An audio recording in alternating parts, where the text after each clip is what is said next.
Hey everybody, my name is Michael McDowell. It's great to be with you. Today we're going to be looking at building surface level learning. And let's just jump right into it. So one of the things we know from John Hattie's meta-analyses on research. So he did this synthesis of meta-analyses. So the study of study that studied studies. And he looked at something called an effect size, which is the magnitude or how much impact something has on something else. So in his case, how much does a specific instructional strategy impact student learning over time? And a 0.40, which is about almost half of a standard deviation, is about what 1 year's growth in 1 year's time looks like from a quantitative standpoint. So when you look at this vertical line here and you see that 0.40, that's about 1 year's growth. And when you separate the notion of lecture from explicit direct instruction, you can see a massive difference between explicit direct instruction and lecture. So lecture has a negative 0.26 effect size on student learning. In fact, students that engage in lecture actually will regress in their learning, given what all of the studies in lecture have found. However, when you do something like explicit direct instruction, that has an effect size of almost 1.5 years of academic growth in 1 year's time. So what seems to be the major difference between lecture and explicit direct instruction? Because both of these are teacher-centric models in many ways. And it has a lot to do with guided practice, or that we do portion of instruction. In lecture, it is often the case that the teacher is in the I do phase and then is requiring students to do the you do. So if I was lecturing like I am now, and I'm basically just presenting to you, and then you are just expected to just go and do this work, likely not much is going to happen. But if you take work from what we're doing in this course, and you actually work with colleagues and actually go through some of the reflective questions and some of the reading and use some of the checking for understanding questions that I've put in, then you can actually start to see gains.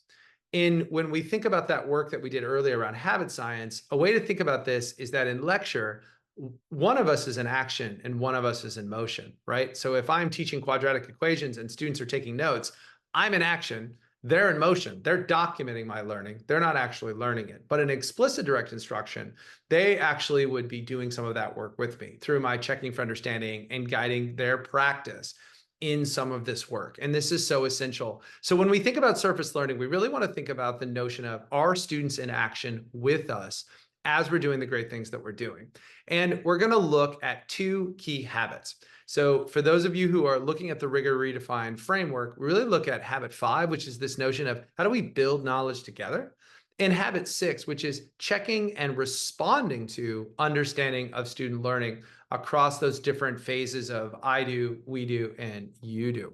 So let's jump in. If you are doing any of that self-assessment, so that green, yellow, red, whether you do that using some colors, some dots, or you use the survey, remember that green is I'm doing this routine with students. Yellow is I occasionally do this with students. And then red is I'm doing this, but students might not necessarily be doing this. So you're in action, students are in motion, or you're preparing to do this, or you've laminated around the room, getting ready to do it, but you're not necessarily doing it yet with students, which is totally fine. But it's just a self-assessment of where you are. So we're going to look at habit 5 and 6, and we're going to look at a couple of key practices that you could consider. One is direct modeling. And direct modeling is very, very important for students to learn new content. In this phase of it, we are seeing a lot more of the I do from students, but I want to walk through these 4 steps and then where students actually do take action. Step 1, we really want to make sure that we're introducing the problem, the topic, the outcome, and we walk through with students what they know and what they need to know. So it's really important to present an idea. So we might say quadratic equations, we might say argumentative writing, we might say World War II, and ask students, what do you know and what do you need to know? That's step 1. Step 2 is then whatever you're about to teach, I want you to model each step or aspect of the content that you're covering in its entirety. Walk them through exactly what success looks like. Let them see from start to finish exactly what it looks like. Then you're going to do that again, but this time what you're going to do is you're going to demonstrate how you use the success criteria to check your understanding and to minimize error. This is really where your self-talk comes in. So you're like, hey, I'm going to show this whole thing again, but then you go like, step 1, this is what I do. Here's why I do that. Step 2, here's what I do. So you show the whole thing in its entirety, and then you show it again with looking at each success criteria and checking your own understanding. Then what you're going to do in step 4 is you're going to repeat step 1 through 3 again. prior to moving to any guided practice. So my suggestion is that you do step 1, step 2, step 3, and then you do step 1, step 2, step 3 again. You want to see that the next time you go to step 1, are the knows and need to knows starting to refine? Are they like, well, okay, now I know this part, but now I need to know this. And if you go through the exact same example, but stop after each step and ask students to share what they notice about each step, you'll start to see that they're actually starting to see exactly what will be needed. So this would be one suggestion of using direct modeling. The next one that I would suggest that you use is something called backward fading. This is a critical practice for guided practice. The way that you do this is introduce a learning intention and success criteria and model a successful example and narrate your thinking. So show the whole thing. What have I done here? How does this reflect success? Then I want you to repeat step 1 again with an additional example, narrate your thinking. How is this sample similar and different from the last example? And then step 3, I want you to complete the entire process except for the last step. Ask students to complete the last step and then share their responses. Next, show the answer.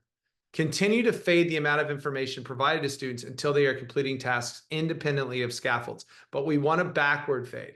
So instead of forward fading, where we take the first step away, we want to take the last step away and then remove the second to last step away, then the third to last step away. And the reason why is because typically in a process, the first few steps are the most complicated, and students need to see our actions, our examples multiple times, but then you're starting to put them into action to be able to engage in this particular process. I find backward fading to be an incredibly important process when we're engaging in mathematics. So students can see your examples, the most challenging steps from you, and then they are actually taking action. Then over time, they eventually get to those particular steps. So that's backward fading. Harkness protocol is a wonderful way to be able to give and receive feedback. After students are reading a text, have students sit in a circle, and then explain the rules of the Harkness discussion. For example, raise your hand or you have a talking tool to speak. Listen actively when others are talking and be respectful and kind as you're doing that. And then as a teacher, start asking questions that span that surface, deep, and transfer. I know we're at surface, but allow some of the conversation to go to these other types of learning, and then give ample wait time and opportunity for students to respond and encourage students to respond to each other's ideas. And then at the end of the discussion, summarize the key points that were discussed and ask students to reflect on what they learned and how their thinking evolved over that conversation. This could be simply, what did I learn from this discussion today? How does this connect to our learning intention? To me, making sure that discussion is a part of our surface level learning, to me, is really, really key. And you can do this by looking at work samples, by reading a passage. To me, this is a really helpful way to really solidify surface level learning. And it's a great way for students to start to do some reflections and see what types of changes they might make in their learning over time.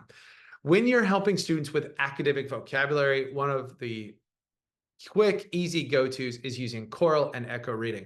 The way that you would do this is provide students with a vocabulary list and then state each term and a quick definition. Then have students immediately repeat the terms. So you might say photosynthesis, and then they say photosynthesis.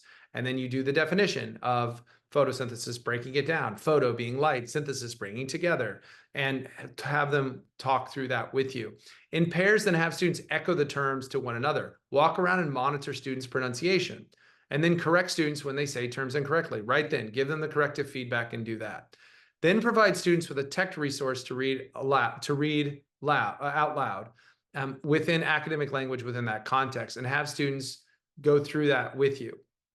And then ask students to read specific lines in pairs as a class, and then correct them when they say terms incorrectly. So really what you're doing is you're doing choral, and then you're doing echo, and then what you're going to do is have students do some of this either choral or echo in step 3, and then have them actually do that echo with one another in step 4. This really helps students develop a comfort level in reading text.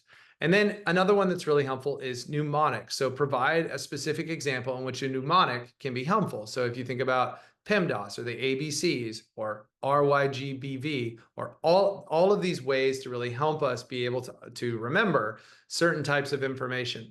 Then review the elements of a mnemonic with students and how you would use that mnemonic. So if I was doing the order of operations and I was going through PEMDAS, I would walk through it. And then provide students with multiple examples to illustrate how the mnemonic helps in remembering specific ideas or steps. And then use think alouds while demonstrating a process. And then repeat step 3 over several days to ensure that students use the mnemonic to solve problems and track their progress. Lastly, one of the things that's really, really helpful is a process called summarizing the story so far. And this really helps students be able to consolidate learning that they've had throughout that initial instruction, because they've just heard a lot of new information. So provide students with an outline or notes for a presentation, and then tell students to add additional notes that emerge as important to them during explicit instruction. I am a firm believer that don't have students try to write all of the notes themselves, give them the notes, and then support them in doing some annotations and adding new ideas. Then pause the class as you're doing some of your explicit instruction, and ask students to share their questions, ideas, or additional examples. Have pairs of students share their similarities and differences with the entire class.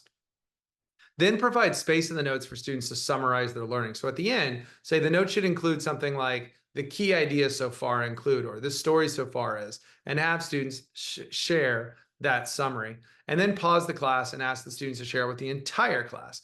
These ways you can summarize the story so far throughout the class and at the end of the class, and even at the beginning. You could go back in the next day and say, let's write 3 sentences summarizing what we learned yesterday. When you do this, I'm a firm believer of doing some set plays. We've done this in all of our videos. So what is the teacher action, the student action, and the task that students are doing? Pick one of these practices and then actually set the play up, and then do this within one class, or with your PLC, to actually go through and model all 4 of those steps. Again, the things that I would suggest would be kind of going through these key criteria to really help with implementation. So connect the practice to your current habits, outline the 4 steps together, discuss where you'd place it, and then model the step. Take some videos, discuss nuances and changes that you would make, and then pick a date, a time, and a class to actually implement this work, and then select those look fors. I would have someone in my class to just watch, not to really give me feedback, but to take some notes of what they noticed, and then we can talk through like my inferences of what they actually saw. And then I would implement and inspect this over time to actually get better within that practice. All right. Thanks, everybody.